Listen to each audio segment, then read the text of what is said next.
Hey everyone, if Brave Browser Password Manager is not saving passwords, not autofilling, or showing errors, don't worry.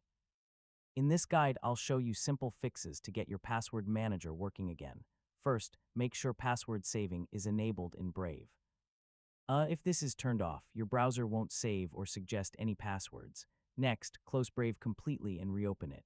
Yeah, this fixes temporary glitches that may stop autofill from working. Now make sure autofill settings are turned on for passwords, payment info, and forms. I mean, if autofill is disabled, nothing will appear. If Password Manager still isn't working, corrupted cache or cookies might be the issue, so clearing browsing data can fix sync and autofill problems. Make sure Brave is updated.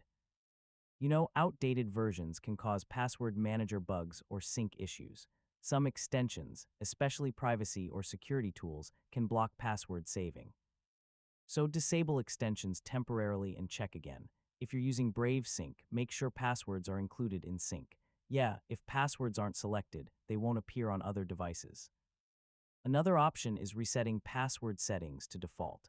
I mean, incorrect configurations can sometimes break autofill behavior. If nothing works, uninstall Brave and reinstall it from the official website. This fixes deeper system issues affecting password storage, and that's it. One of these methods should help fix Brave Browser Password Manager issues and get your saved passwords working again. Thanks for watching, and I'll see you in the next tutorial.